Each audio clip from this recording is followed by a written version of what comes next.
ஓம் சக்தி குருவடி சரணம் திருவடி சரணம். குரு வாழ்க, பங்காரமாக வாழ்க. சக்திகள் அனைவருக்கும் அன்பான வணக்கங்கள். கிட்ஸ் சேனலில் பார்க்குற குழந்தைங்களுக்கெல்லாம் அன்பான வணக்கங்கள். எல்லோரும் வீடியோவை ஃபாலோ பண்ணினே வரீங்களா? போன வீடியோவில் எல்லோரும் பார்த்தீங்களா? அந்த குருவி கதையை கேட்டிங்களா? அதில் எல்லோரும் நன்றி செலுத்திக்கிட்டே வந்தீங்களா? அம்மாவுக்கு எல்லா செயலுக்கும் நன்றி செலுத்துனீங்களா? நம்ம இந்த வாழ்க்கையை தந்த அம்மாவுக்கு நம்ம முதல் ஒவ்வொரு நாளும் கோடான கோடி நன்றி செலுத்திக்கிட்டே வரணும். இன்றைக்கி எல்லோரும் இன்றைக்கி இந்த உலகத்தில் நம்ம வாழ்ந்து நல்லபடியாக அம்மா நம்ம எல்லோரும் இரும்படி செலுத்த வச்சுருக்குறாங்க. அதுக்கு எல்லோரும் முதல் எடுத்தோடனே அம்மாவுக்கு கோடான கோடி நன்றி செலுத்திவிட்டு இப்போ நம்ம என்ன கதை பார்க்கலாமா?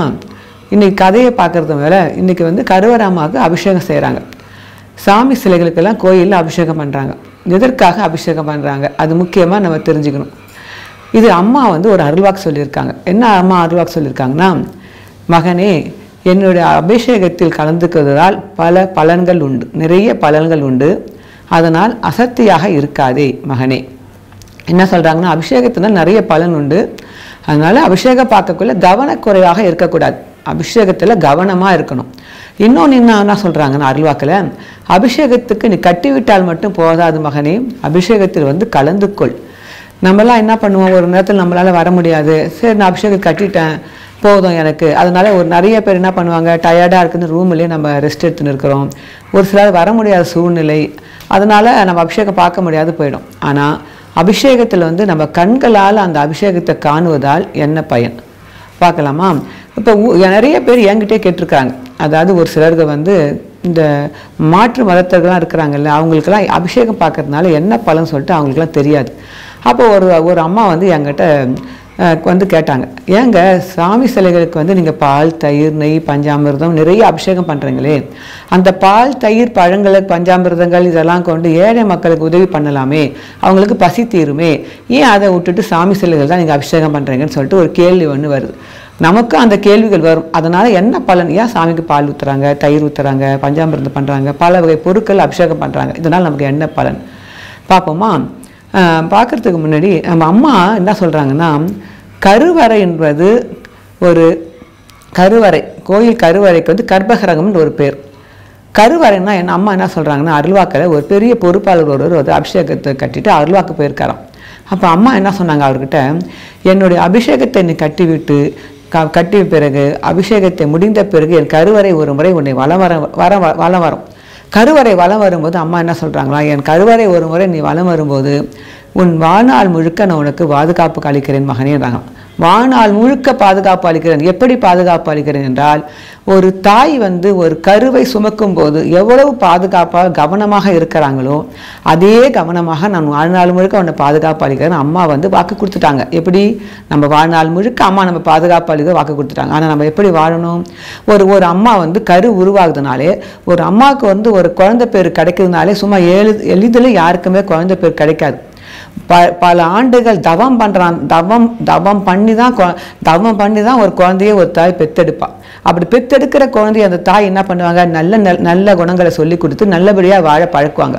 அந்த குழந்தைய கொண்டு வெளி உலகத்தில் கொண்டு விட்டு இப்படி தான் வாழணும் பிள்ளை, குழந்தை நீ வெளியில் போகக்குள்ள இப்படி ஊர் சுற்றக்கூடாது, இப்படி பண்ணக்கூடாது, அப்படி பண்ணக்கூடாது. அந்த தாய் நிறைய அட்வைஸ் பண்ணாங்க. அந்த குழந்தை என்ன பண்ணணும், அவங்க அம்மா சொல்கிற மாதிரி கேட்டு அதன் பிரகாரம் வாழ்ந்தால் அந்த குழந்தைக்கு அந்த உலகியல் தாய் வாழ்நாள் முழுக்க பாதுகாப்பு கொடுப்பாங்க. அதை விட்டுட்டு அந்த குழந்தை அம்மா எப்படியோ சொல்லிட்டு போகிறாங்க, நமக்கு என்னான்னு சொல்லிட்டு எங்கே பார்த்தாலும் நைட்டில் ஊர் சுற்றிட்டு சரியாக படிக்காமல் கொள்ளாமல் அது வாடுன்னு அந்த அம்மாவால் பாதுகாப்பு கொடுக்க முடியுமா? பெத்த தாய் பாதுகாக்க முடியாது. அதேமாரி தான் நம்ம கருவாராமா தெய்வமும் என்ன சொல்லுது, உனக்கு வாழ்நாள் முழுக்க பாதுகாப்பு கொடுக்குறேன். ஆனால் அம்மா வாக்கு கொடுத்துட்டாங்க. நம்ம எப்படி வாழணும்? அம்மா சொன்ன முறைப்படி பக்தி, தொண்டு, தர்மம், தியானம் கடைபிடிச்சு, இதெல்லாம் நம்ம எதுக்கு கடைபிடிக்கிறோம்? எதுக்கு கடைபிடிக்கிறோன்னா, நம்மளுடைய மனம் பக்குவம் அடைய தான் நம்ம இதெல்லாம் செய்கிறோம். வெறும் பக்தியால் மட்டும் முக்தி கிடைச்சிடாது, வெறும் தர்மத்தால் முக்தி கிடைச்சாது, தியானத்தால் முக்தி கிடைச்சிடாது, தொண்டால் மட்டும் முக்தி கிடைச்சாது. இதெல்லாம் நம்ம முக்தி பெறுவதற்கான முக்திகள், அதாவது கருவிகள். இந்த கருவிகளை கொண்டு நம்ம மனசை மேலும் மேலும் மேல் நல்ல குணங்களை வளர்க்க ஆரம்பிக்கணும். அப்படி நல்ல குணங்கள் வளர வளர என்ன பண்ணோம், தீய குணங்கள், தீய எண்ணங்கள்லாம் ஆட்டோமேட்டிக்காக அதெல்லாம் அழிந்துடும். அப்போ நல்ல குணங்களை கொண்டு நம்ம கருவறை சுற்றி வரும்போது அம்மா நம்மளுக்கு வாழ்நாள் முழுக்க பாதுகாப்பு அளிக்கிறாங்க.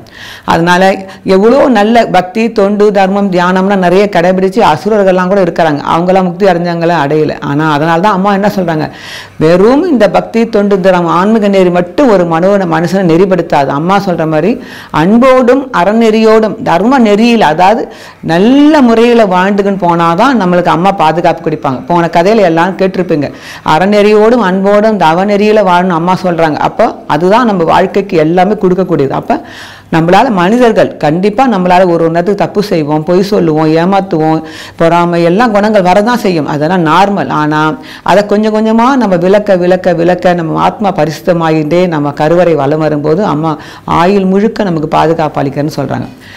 இன்னொன்று என்ன சொல்கிறாங்க, அம்மா நீ நம்ம நினைக்கிறோம் அபிஷேகம் பண்ணுறதுனால சரி அம்மா பாதுகாப்பு அளிக்கிறாங்க. அபிஷேகம் பண்ணுறதுனால என்ன பலன்னா, நம்ம மனுஷங்களாக பிறந்த எல்லாருக்குமே ஒரு நாளைக்கு மினிமம் 6 மணி நேரம் அல்லது 8 மணி நேரம் தூங்கணும்னு சொல்லுவாங்க. ஏன் தூங்குறதுன்னா, ஒரு மனுஷன் உயிர் வாழ்வதற்கு இந்த பிரபஞ்ச சக்தி, ஜீவகாந்த சக்தி வந்து நமக்கு உடம்புல தேவைப்படுது. இப்போ நம்ம பேசுகிறோம், தூங்குறோம், நடக்கிறோம், பகல் முழுக்க வேலை செய்கிறதுக்கு நம்ம உயிர் வாழ்வதற்கு சாப்பாட்டு மட்டும் முக்கியம் கிடையாது. சாப்பாட்டுக்கும் உணவுக்கும் மேலே இந்த ஜீவகாந்த சக்தின்னு ஒரு சக்தி வந்து இந்த தெய்வமானது, பிரபஞ்சம், இந்த இயற்கை பிரபஞ்சம் பிரம்மமானது நமக்கு ஆகாயத்திலிருந்து அந்த சக்தி நமக்கு நிறைய கொடுக்குது. அந்த சக்தியை கொண்டு தான் ஒரு மனுஷன் தினம் உயிர் வாழ்வதற்கு அந்த சக்தி தேவைப்படுது. அந்த சக்தி எதில் கிடைக்குது?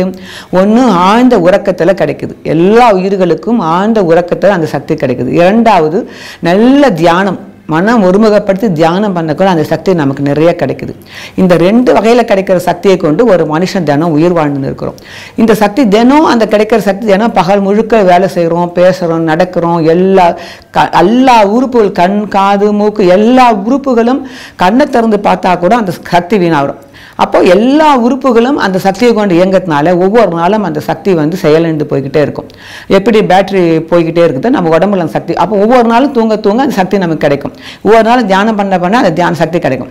அப்போ நிறையா பேரால் ஆழ்ந்த உறக்கமும் இந்த காலத்தில் கிடையாது, ஆழ்ந்த தியானமும் கிடையாது நமக்கு. அதனால் அம்மா என்ன சொல்கிறாங்கன்னா, எளிய முறையில் நமக்கு ஜீவகாந்த சக்தி எப்படி கடவுள் கொடுக்குறாங்கன்னா, அபிஷேகம் பார்க்கறதுனால நிறைய ஜீவகாந்த சக்தி, இந்த உயிர் வாழ்வு சக்தி நமக்கு கிடைக்குது. எப்படின்னா, அந்த தெய்வ சிலைகளுக்கு வந்து பால், தயிர், நெய், தென்னை எல்லாம் அபிஷேகம் பண்ண போயிருக்காங்க. அந்த பிரம்ம முகூர்த்த காலை நேரம் அந்த பண்ணக்குள்ள பிரம்ம முகூர்த்தம் 3 மணிக்கு பண்ணும்பொழுது அந்த பிரபஞ்ச சக்தியானது நிறைய ஈர்ப்பு சக்தி, தெய்வம் வந்து கோபுர கலசத்தின் மூல் அது நிறைய ஈர்த்து அந்த நமக்கு எதுக்க மேல் உட்கார்ந்து இருக்கிற அனைவருக்குமே அந்த சக்தி நிறைய, அந்த வைப்ரேஷன் நிறையா கொடுக்குது.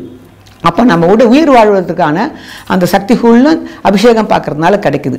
அப்போ அபிஷேகம் பார்க்கறதுனால எவ்வளோ நன்மை கிடைக்குது தெரியுமா? இதுக்கு உண்மையாலுமே அம்மாவுடைய ஒரு வரலாற்றில் உண்மையாலுமே இதுக்கு ஒரு ப்ரூஃப் இருக்குது. அதாவது ஒரு அந்த காலத்தில் வந்து இந்த ராஜாக்கள்லாம் வாழ்ந்த, ஜமீன்தார் வாழ்ந்த காலத்தில் ஒரு ஃபேமிலி ஒருத்தங்க குடும்பத்துக்காக இருந்தாங்க. அவங்களுக்கு ரொம்ப வருஷமாக ஏதோ ஒரு சாபத்தால் குழந்தை பாக்கியமே இல்லாமல் இருந்தது. ரொம்ப நாள் கழித்து தெய்வங்கிட்ட வேண்டி குழந்தை பாக்கியம் ஒன்று கிடச்சிது. அந்த குழந்தை கிடச்சி அப்போ அந்த காலத்திலலாம் என்ன பண்ணுவாங்க, இப்போ நம்ம அம்மா கும்பிட்ற நமக்கு நாடி ஜோசியம் பார்க்க வேணாம், ஜோசியம் பார்க்க வேணாம், நாடி எதுவுமே பார்க்க வேணாம். ஆனால் அந்த காலத்திலலாம் அவங்களுக்கெல்லாம் ஆன்மீகத்தில் ரொம்ப ஈடுபாடு இல்லாதனால நாடி தேடி அவங்களாம் ஓடினாங்க. அப்போ நாடி ஜோசியம் பார்த்ததில் அந்த பையனுக்கு என்ன பண்ணிக்கிறாங்க, அவங்களுக்கு ஒரு குழந்தை, ஆண் குழந்தை பிறக்கும். அந்த குழந்தை பிறந்தான்னா அந்த ஏதோ ஒரு பிரிவில் அவனுக்கு செய்த பெண் சாபத்தால் அந்த பையனுக்கு வந்து 18 வயசில் அவன் உயிர் போயிடுன்னு சொல்லிட்டாங்க. சரி, இவங்க என்ன நினச்சிட்டாங்க, ரொம்ப வருஷம் கழிச்சு குழந்தை பிறந்து ஜமீன்தார் குடும்பத்தில் குழந்தை பிறந்த சந்தோஷத்தில் 18 வயசான அப்புறம் பார்த்துக்கலான்னு சொல்லிட்டு விட்டுட்டாங்க, அலட்சியமாக விட்டுட்டாங்க, மறந்துட்டாங்க. 18 வயசு ஆன உடனே அந்த பையனுக்கு என்ன பண்ணிச்சு, ஒரு ஜுரம் வந்து படுத்துட்டான். படுக்க விழுந்துட்டு டாக்டருக்கெலாம் கைவிட்டாங்க. இந்த பையனுக்கு இன்னும் கொஞ்ச நாள் தான் உயிரோடு இருப்பான், உயிர் போயிடுன்னு சொல்லிட்டாங்க. அப்போ தான் அங்கே அப்பாவுக்கு ஞாபகம் வந்து, ஐயோ ஆமாம், இவன் பிறந்த அப்போ நம்ம நாடி ஜோசியம் பார்த்ததில் இந்த பையனுக்கு 18 வயசில் கண்டம் இருக்குதுன்னு சொன்னாங்க. உடனே திருப்பி போய் நாடி ஜோசியம் பார்க்க போயிருக்காங்க. அதில் பரிகாரம்னு ஒன்று உண்டு தானே. இன்றைக்கி நம்ம அம்மா நமக்கு நம்மளே அறியாமல் நம்ம அம்மா நமக்கு நிறைய பரிகாரம்னு அம்மா சொல்லாமல் சோளத்துக்கு கட்டு, எல்லா விழாவில் வந்து கலந்துக்கோ, அபிஷேகம் கட்டு, நவராத்திரி காப்பு கட்டு, ஆடிப்பூத்து வந்து பால் ஊற்று, கஞ்சி ஊற்று, இதெல்லாம் அம்மா சொல்கிறாங்க தெரியுங்களா. இதெல்லாம் நம்மளை அறியாமல் செய்த பாவங்களை தீர்க்க தான் அம்மா நமக்கு இதெல்லாம் ஒரு சொல்யூஷன் கொடுக்குறாங்க. அந்த காலத்தில் இதெல்லாம் யாரும் அவங்களுக்கு சொல்லிக் கொடுக்கறதுக்கு ஒரு மகானோ குருவோ அந்த காலத்தில் யாருக்கும் கிடையாதுனால நாடியை தேடி போனாங்க. அப்படி போனப்போ அங்கே என்ன பரிகாரம் சொல்லியிருக்காங்கன்னா, ஏதோ ஒரு கோயில் ஒன்று சொல்லி அந்த கோயில் விக்கிரகத்தை அபிஷேகம் பண்ணும் பொழுது அந்த அபிஷேக பாலையும் பஞ்சாமிரத்தை கொண்டு வந்து உங்கள் பையனுக்கு கொடுங்க, அவனுக்கு வந்து சாப விமோச்சனாவும் சொல்லியிருக்காங்க. உடனே போய் கடகடன் போய் அந்த கோயிலுக்கு போய் அவங்க அபிஷேகம் பண்ணியிருக்காங்க. அந்த பையனால் நடக்க முடியாது, ஆனால் வீட்டில் விட்டுட்டே போயிட்டாங்க. அபிஷேகம் பண்ணும்பொழுது அங்கே அபிஷேகம் பண்ணக்குள்ளேயே இந்த பையன் உடனே சுயநினைவு வந்து என்னுடைய தெய்வத்துக்கு அபிஷேகம் நடக்குது அங்கன்னு சொல்லிட்டு அவனுக்கு சுயநினைவு வந்துருச்சான். வந்துட்டு உடனே ஏந்திரிச்சு உட்காந்துருக்கான். அவங்க அபிஷேகம் பண்ணி கொண்டு வந்த அந்த பாலியம் பஞ்சாமத்தை அந்த பையனுக்கு கொடுத்த பிறகு அந்த பையனுடைய அந்த ஆயுள் விருத்தியாகி அவன் இன்னைய வரைக்கும் நல்லா வாழ்ந்து அவனுக்கு தலைமுறையில் குழந்தை பிறந்து அவங்களுக்கும் குழந்தை பிறந்து இன்னும் நல்லா இருக்காங்க. அந்த தலைமுறை யாரு தெரியுமா? நம்ம ஆலய புலவராக இருக்க சோமசுந்தரம் சக்தி இருக்காங்க, பூம்புகார் சோமசுந்தரம் சக்தி. அவங்க ஃபேமிலி அவங்க தகப்பனுக்கு நடந்தது தான் இந்த கதை. அப்போ அவரு இந்த வரலாற்றை சொல்லி அப்போ நம்ம ஏதோ முன்னோர்கள் ஏதோ ஒரு பெண் சாபம் வந்து அவங்க குடும்பத்தில் வந்து தாக்கி அந்த பையனுக்கு குழந்தையே கல்யாணம் ஆகாமல் சாகணுன்ற ஒரு பெண் சாபத்தையே எது தீக்கி வச்சது? சாமிக்கு செய்த அபிஷேகம் தீர்த்து வச்சுக்குது. இப்போ அதனால தான் இன்னைக்கு நம்ம அம்மா நம்மலாம் என்னப்பா நாம் பண்ணமோ இல்லையோ நமக்கு தெரியாது. நம்ம முன்னோர்கள் எந்த தலைமுறையிலும் செய்த பாவங்களை தீர்க்கணுன்றதுக்காக வேண்டியதான் அம்மா வந்து என்ன சொல்கிறாங்க, இருமுடி அபிஷேகம் பண்ணு, குடும்பத்தோடு வந்து இருமுடி அபிஷேகம் பண்ணுங்க. அப்படி பண்ணும்போது 144 தலைமுறை, அதாவது 144 தலைமுறைனா ஒரு ஆள் அபிஷேகம் பண்ணாங்கன்னா 5250 பாவங்களை தீர்த்து வைக்கிறேன். நாம் அபிஷேகம் பண்ணக்குள்ள நம்ம முன்னோர்கள் வந்து பாதி தீர்த்தத்தை சுயம்பிலிருந்து வாங்கிக்கிறாங்களாம். அப்போ பார்க்கக்குள்ள நம்ம முன்னோர்கள் சாபங்கள் பாவங்கள் தோஷங்கள்லாம் நீங்கி நம்ம ஜெனரேஷன் நாம் நல்லா இருப்போம், நம்ம ஜெனரேஷன் நல்லா இருக்குன்றதுனால தான் அம்மா அபிஷேகத்தை நிறைய பலன் உண்டு சொல்கிறாங்க. அபிஷேகத்தை நம்ம கண்ணால் பார்க்கறதுனால நமக்கு என்ன கிடைக்குது? இந்த ஜீவகாந்த சக்தி, பிரபஞ்ச சக்தி, உயிர் வாழ்வதற்கான சக்தி, கண்ட நிவர்த்தி, இதெல்லாம் தீருது. இதுதான் அபிஷேகத்தை கொண்டான முக்கிய பலன்கள். நம்ம பாவங்கள் வேறு தீருது. மேலும் வந்து அபிஷேகம் பார்க்கறதுனால நம்ம என்ன பண்ணுறோம்? தெய்வத்தை வந்து நேரம் அப்படியே பார்த்துக்கிட்டே உட்காந்துருக்கோம். நம்ம எண்ண அலைகள் வந்து வெளியில் போகாது. அப்படியே கண்ணை திறந்து தியானம் பண்ணால் என்ன பலன் கிடைக்கும்? அதே பலன் நமக்கு கிடைக்குது. கண்ணை திறந்து தியானம் பண்ணக்குள்ள நம்ம அப்படியே அபிஷேகத்தை பார்த்துக்கிட்டே கருவலமாகவே பார்த்துக்கிட்டு சுயம்பாமாவே பார்த்துன்னு இருக்கும். அப்போ எண்ண அலைகள் வெளியில் போகாமல் அது பெரிய தியானம். அப்போ தியானம் பண்ணக்குள்ள நமக்கு என்ன கிடைக்குது? இந்த ஜீவகாந்த சக்தி, அதாவது உயிர் வாழ்வது பிரபஞ்ச சக்தி, நிறைய ஈர்ப்பு சக்தி நமக்கு கிடைக்கும். அப்போ அந்த சக்தியை கொண்டு நமக்கு என்ன செய்கிறோம்? உயிர் வாழ்வதற்கு நிறைய பலன்கள் நமக்கு கிடைக்குது. மேலும் அபிஷேகத்தில் வந்து நிறைய பொருட்களை வந்து நம்ம பயன்படுத்துகிறோம். இந்த பஞ்சாமிர்தம், எலுமிச்சம்பழம், நம்ம அம்மாவுக்கு வந்து 16 வகை, அந்த காலத்தில் 32 வகையான அபிஷேக பொருட்களை கொண்டு அபிஷேகத்துக்கு தெய்வத்தை செஞ்சாங்களாம். இந்த காலத்தில் நாளோட்டமாக டைமை கருதி கொஞ்சம் எல்லாம் 16 வகை அபிஷேகம் பண்ணுறாங்க. இன்றைக்கி நம்ம மருவத்தூரில் வந்து அபிஷேகம் பண்ணுறோன்னா நிறைய பேர் பார்த்துருப்பீங்க. நான் மருவத்தூரில் வந்து அபிஷேகம் பண்ணுறதுக்கு அம்மா சொல்கிறாங்க, மருவத்தூரில் வந்து ஒரு குப்பை எடுத்து போடுறதுக்கே தவம் பண்ணியிருக்கணும் மகனே சொல்கிறாங்க. தெருவில் இருக்கிற ஒரு குப்பை எடுத்து குப்பை தொட்டில் போடுறதுக்கு தவம் பண்ணணுமா? அப்போ மருவத்தூரில் இருக்கிற கருவறை சுற்றி வரத்துக்குன்னா எவ்வளோ தவம் பண்ணியிருக்கணும்? ஒரு தாய் வந்து ஒரு குழந்தையை பெற்றெடுக்க வந்து தவம் பண்ணுறான். தவம் பண்ணி தான் அந்த குழந்தையை பெற்றெடுக்கிறாங்க. அதேமாரி இன்றைக்கி கருவறை சுற்றி வர்றதுக்கு நம்ம எவ்வளோ தவம் பண்ணியிருந்தால் தான் இன்னைக்கு கருவறை உள்ளே போய் எந்த ஜாதி மதம் இல்லாமல் ஏழை பணக்காரன் பார்க்காம எல்லா குழந்தைகள் பெரியவர்கள் சிறுவர்கள் எதையுமே பார்க்கறது கிடையாது. எல்லாருமே எந்த ஒரு ஆச்சாரம் இல்லாமையே கருவறையை வந்து சுற்றி வள வராங்க. தெரியுதுங்களா? வெளியில் பஸ் ஸ்டாண்ட்லேருந்து நேராக வருவாங்க, அபிஷேகம் பண்ணுவாங்க, கருவறை சுற்றி வள வருவாங்க. அதையே அம்மா மனப்பூர்வமாக ஏற்றுக்கிறாங்கன்னா அம்மா நம்மள்கிட்ட பார்க்குறது அந்த மனசை மட்டும்தான் நம்ம அம்மா பார்க்குறாங்க. வேறு எந்த ஒரு ஆச்சாரத்தையும் அம்மா எதிர்பார்க்கல. மனம் பரிசுத்தமாக என்கிட்ட அபிஷேகம் பண்ணிட்டு நீ வரியா, அதுதான் எனக்கு முக்கியம் மகனே. ஒரு அம்மா குழந்தை கருவார்கள், அந்த குழந்தை எப்படி இருக்குன்னு அந்த குழந்தைய பார்க்க மாட்டான். எனக்கு கொள்ளை உண்டானா போதும், குழந்தை பெற்றா போதும் பார்க்குற மாதிரி அம்மா என் பிள்ளைங்க எனக்கு அபிஷேகம் பண்ணிட்டு என்னை சுற்றி வந்தால் போதும், அந்த ஒரு கருத்தை தான் என் பிள்ளைக்கு நான் பாதுகாப்பு கொடுக்கணும், அந்த ஒரு கருத்தை மட்டும்தான் நம்ம மருவத்தூர் நம்ம பார்க்குறாங்க. தெரியுதுங்களா? மருவத்தூரில் என்னென்ன ப்ளஸ் பாயிண்ட் அபிஷேகத்தில் இருக்குதுன்னா, ஒன்று அபிஷேகக்காரங்க எல்லாரும் பிரம்ம முகத்தில் வந்து 1008 மந்திரங்கள் படிக்க, நம்ம பிரம்மதாளங்கள் ஒழிக்க அந்த 1008 மந்திரங்கள் படிக்கக்குள்ள நம்ம 100 பேர் பார்த்து அங்கே 1008 மந்திரம் படிக்க 1,00,000 வாட்டி படித்து சமம். பொதுவாக இஸ்லாம் மதத்தில் ஒன்று சொல்லுவாங்க, 3 தடவை மந்திரம் படித்தாங்கன்னா 3 பேர் சேர்ந்து மந்திரம் படித்தாங்கன்னா 27 வாட்டி படித்தது சமம். ஒரு மந்திரத்தை ஓம் சக்தி சொல்லிட்டு 3 பேர் சொன்னாங்கன்னா 27 வாட்டி படிச்சதுக்கு சமமா. அப்போ இங்கே 100 பேர் அபிஷேகக்காரங்க உதாரணத்துக்கு இருக்கிறாங்கன்னா அங்கே 1008 மந்திரங்கள் படிக்க போல 100 × 1000 அது எவ்வளோ லட்சக்கணக்கு மேலே ஆகுது. அப்போ ஒரு மனுஷனால ஒரு நாளைக்கு 1,00,000 வாட்டி 1008 படிக்கவே முடியாது. ஒரு நாளைக்கு படிக்க முடியாது. அந்த 1 மணி நேரத்தில் நம்ம 1008 மந்திரங்கள் 100 பேர் சேர்ந்து காதால் வாங்கக்கொள்ள 1,00,000 பேர் 1,00,000 வாட்டி படித்த புண்ணிய பலன், பெரிய பலன், மந்திர வழிபாட்டு கொண்ட பலன் நமக்கு கிடைக்க வைக்கிறாங்க. அது பிரம்ம முகூர்த்தத்தில். 2வது 1008 மந்திரங்கள் படிக்கும் பொழுதே நம்ம கையாலேயே நமக்கு ஒரு சொம்பு பால் கொடுத்து ஒரு அபிஷேகக்காரங்களையும் எந்த ஒரு ஆச்சாரம் பார்க்காம எல்லாரும் போய் சுயம்பில் போய் அபிஷேகம் பண்ணுற பாக்கியம் கொடுக்குறாங்க. அபிஷேகக்காரங்க எல்லாரையும் கும்பல் ஜனங்களை பொறுத்த வரைக்கும் நிறைய கும்பல் நிறையா இருந்தாங்கன்னா ஃபேமிலியில் ஒருத்தவங்களை அலோவ் பண்ணுறாங்க. அதுவே பெரிய பாக்கியமான. ஜனம் நிறையா இல்லாட்டினா எல்லாருக்கும் கூட கொடுப்பாங்க. நம்ம கையாலேயே பாலாபிஷேகம் சுயம்பு கருவறை உள்ளே போய் அந்த சுயம்பு அம்மனுக்கு கருவறை அம்மன் சுயம்புக்கு நம்ம கையாலே பாலாபிஷேகம் பண்ணுற பாக்கியத்தை கொடுக்குறாங்க. மூணாவது கருவறை சுற்றி வலம் வர பாக்கியத்தை கொடுக்குறாங்க. 4வது சுயம்பு அம்மாவுக்கு செய்த அபிஷேக விபூதியும் வேப்பிலையும் பிரசாதமாக வழங்குறாங்க. அந்த விபூதியும் வேப்பிலையும் எத்தனை பேருக்கு நோய் தீர்த்து வைத்து எத்தனை பேருக்கு ஆயுள் விருத்தி பண்ணியிருக்கு தெரியுங்களா? அதே மாதிரி அந்த பஞ்சாமிரதம் கொடுக்குறாங்க பாருங்க. பஞ்சாமிரத்தை எடுத்து சக்கரை பொங்கலோட வச்சு நமக்கு அந்த பஞ்சாமிரத்தையும் நமக்கு கொடுக்குறாங்க. இதெல்லாம் பார்க்கறதுனால நம்மளுக்கு நல்ல ஆயுள் விருத்தி என்னென்ன பிரார்த்தனை நமக்கு தேவையோ அதெல்லாம் செய்கிறாங்க. மேலும் அம்மாவுக்கு செய்த அந்த புகுந்த கும்ப தீர்த்தம் அபிஷேக தீர்த்தத்தை அபிஷேகம் பண்ண உடனேயே நம்ம உடம்பெல்லாம் தெளிச்சு விடுறாங்க. அப்படி தெளிச்சு விடுறதுனால நம்ம பாவங்கள் சாபங்கள் தோஷங்கள்லாம் நீங்குது. பொதுவாக ஒன்று சொல்லுவாங்க, என்ன சொல்லுவாங்கன்னா மகான்கள் உடுத்திய உடையை நம்ம வாங்கிட்டு நம்ம மேலே அந்த உடை கொஞ்சம் பட்டால் என்ன நமக்கு கிடைக்கும் தெரியுமா? மகான்களோட எண்ணங்கள் அந்த பரிசுத்தமான எண்ண வைப்ரேஷன் நம்மளை கிடைக்குமா? எப்படி ஒரு கிருமி நம்மளை தொட்டு நம்மளை கிருமிகாரங்கள் நம்ம தொட்ட உடனே ஒரு சில நோய் கிருமி நம்ம தொத்துது இல்லை, அது எப்படி தொத்துது? அதே மாரி தான் மகான்களுடைய அந்த இணக்கமும் மகான்களுடைய அந்த அவங்ககிட்ட பேச்சுவார்த்தை உறவுகள் அவங்களுடைய ஆடைகள் ஏதாவது நமக்கு கிடைச்சி அதை நம்ம அதை எடுத்து பயன்படுத்தி நம்ம ஏதாவது பயன்படுத்தினாலும் அவங்களுடைய எண்ணங்கள் தெய்வீக எண்ணங்கள் எல்லாம் நமக்கு கிடைக்கிறதுக்கு வாய்ப்பு உண்டாம். அதேமாரி தானே இன்றைக்கி கருவாரமாக செய்கிற அந்த மஞ்சள் நீர் அபிஷேக தீர்த்தத்தை அப்படியே எடுத்து ஒரு சொம்பில் ஊற்றி அதை கொண்டு நம்ம மேலே தெளிக்கிறாங்க. அப்போ உடனே தெளிக்கிறதுனால அந்த தெய்வ அம்சமானது தெய்வத்தோடைய குணநலங்களை நமக்கு கிடைக்க வாய்ப்பு நிச்சயமாக நமக்கும் அதெல்லாம் கிடைக்கணும்.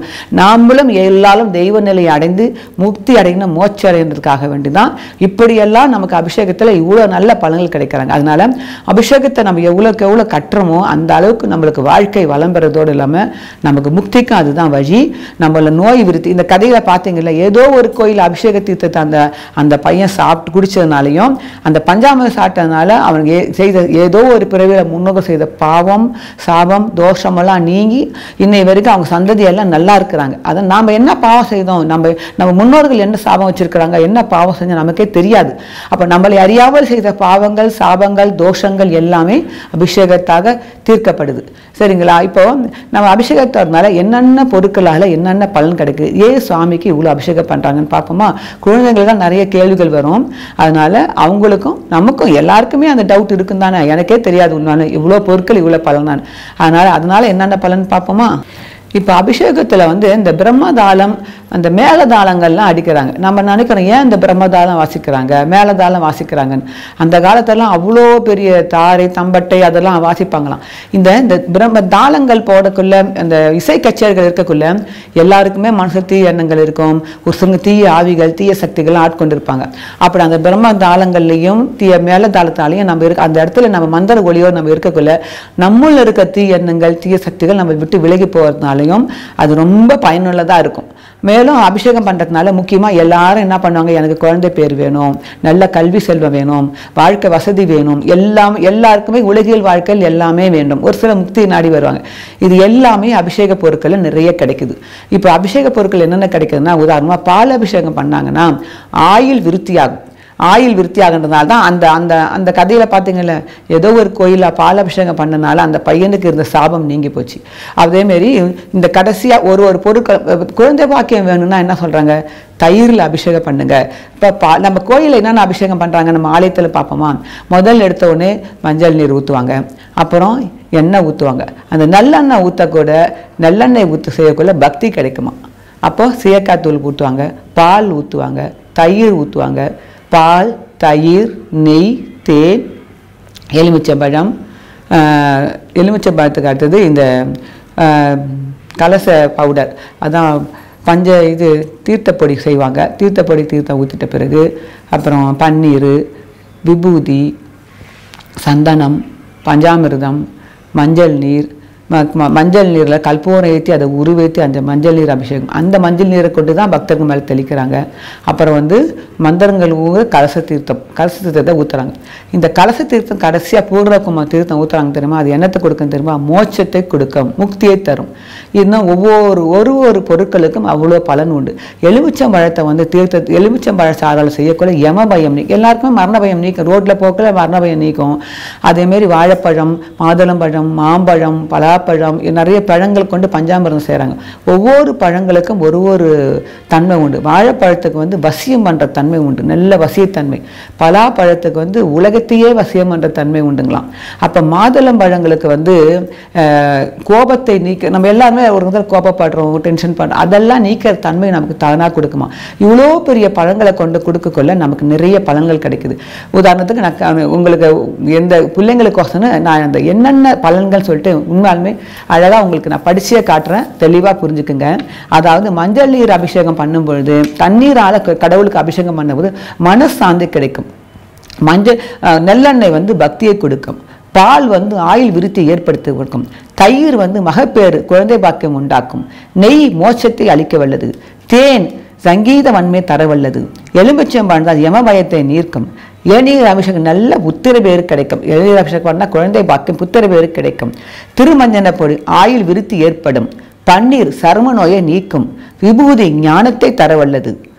சந்தனம் செல்வம், அப்புறம் சொர்க்கத்திற்கு போகையாக வாழ்க்கையை தரும். கலச நீர் அஸ்வமேத யாகம் செய்த பலனை தரும். அஸ்வமேத யாகம் செய்துட்டு மேற்கொண்டு மோட்சத்தை தரவல்லது. அந்த கஸ்தூரி மஞ்சளை போட்டு அம்மாவுக்கு வந்து அபிஷேகம் பண்ணுவாங்க கடைசியா, அது வந்து வெற்றியை உண்டாக்கும். மஞ்சள் பொடி வந்து ராஜவசியத்தை உண்டாக்கும். வாழைப்பழம் வந்து சகல வசியத்தை உண்டாக்கும். பால் பால் வந்து நான் ஏற்கனவே சொன்ன மாதிரி நமக்கு வந்து ஆயுள் விருத்தியை உண்டாக்கும். பலாப்பழம் உலகத்தையே வசியம் பண்ணும் தன்மை உடையது. பஞ்சாமிர்தம் வந்து எல்லா ஆயிலையும் தீர்க்க ஆயிலை கொடுக்க வல்லது. மாதுளம்பழம் பகையை நீக்கி நம்முடைய கோபத்தை நீக்க வல்லது.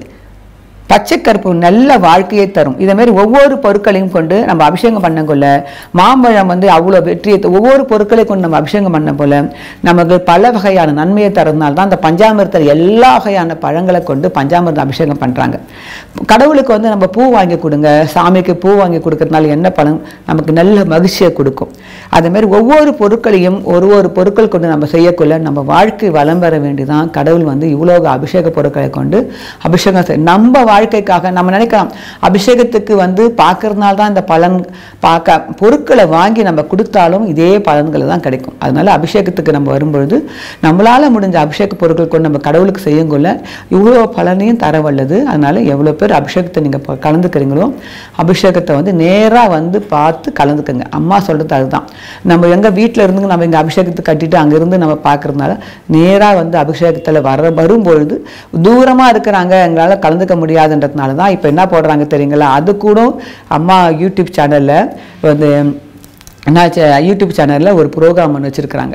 அதாவது வெளிநாட்டில் இருக்கிறவங்களாம் இந்தியாவில் இருக்கிறவங்களாம் பக்கத்தில் இருக்கிறவங்களாம் அபிஷேகத்தை அடிக்கடி கட்டிட்டு வந்து அவங்களால பயன்படுத்திக்க முடியும். வெளிநாட்டுக்கிற சக்திங்களால் ஒரு சிலர் வருஷத்தில் ஒரு நாள் தான் வர முடியும், அல்லது 2 தடவை வர முடியும், 3 தடவை. அவங்களுக்கு ஒரு சிலர் வந்து வாரம் அபிஷேகத்துக்கு பயன்படுத்தணும்னு விரும்புவாங்க. மாதத்துக்கு ஒரு அமாவாசை பௌர்ணமிக்கு அபிஷேகம் கட்டணும்னு விரும்புவாங்க. அவங்களுக்காக வேண்டி நம்ம சேனலில் பிரீமியம் சேனல் ஒரு சேனல் ஒன்று வச்சுருக்காங்க. அந்த சேனல் மூலிமா நம்ம வந்து அபிஷேகத்துக்கு மட்டும் நம்ம அங்கேருந்து ஆன்லைனில் கட்டிட்டோம்னா அபிஷேகத்தை வந்து லைவ்ல காட்டுறாங்க.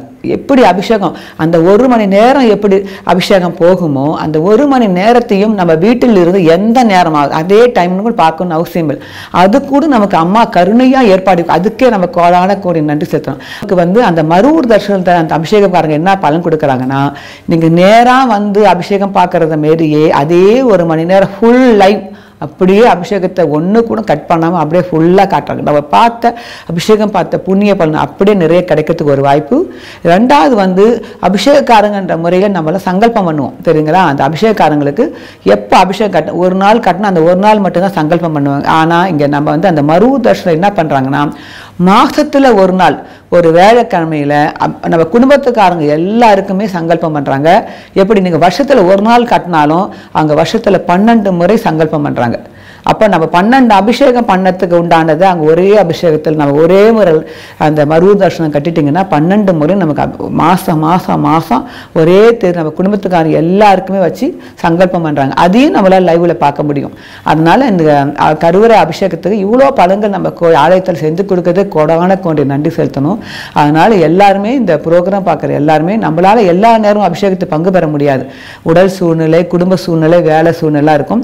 வெளிநாட்டுக்காரங்களாக இருந்தாலும் சரி, உள்நாட்டுக்காரங்களாக இருந்தாலும் சரி, யாராக எல்லாருமே இந்த மருவு தர்ஷனில் உங்களால் முடிஞ்சதை பங்களிப்பு கொடுத்தீங்கன்னா அபிஷேகம் பார்த்த புண்ணிய பலன் தரணும். அம்மாவே சொல்லியிருக்கிறாங்க.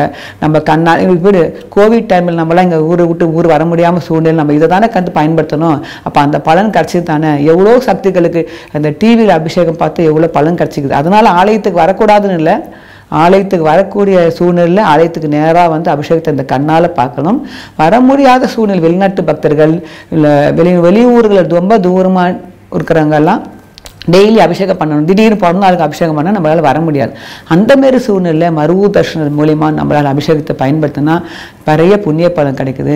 இந்த அபிஷேகம் கட்டுற பணம் ஃபுல்லாக எதுக்கு போகுது? தர்ம காரியங்களுக்கு போகுது. தர்மம் செய்த புண்ணிய அபிஷேகம் பார்க்கறது தான் நம்ம கர்ம வினைகள் தீருது, சாபதோஷம் நீக்குது, தர்மம் செய்த புண்ணிய பலன் நீக்குது. எல்லாமே பக்தி, தொண்டு, தர்மம், தியானம் கடைபிடிச்சு நம்ம மனம் பக்குவப்பட இந்த கருவறை அபிஷேகம், மருவு தரிசனம் இதெல்லாம் நமக்கு நிறைய பயனுள்ள இருக்கு சக்திங்களாம். அனைவரும் அபிஷேகத்தையும் மருவு தரிசனம் பயன்படுத்தி அன்னையின் அருளை பெறுவோமாக. ஓம் சக்தி. குருவடி சரணம், திருவடி சரணம்.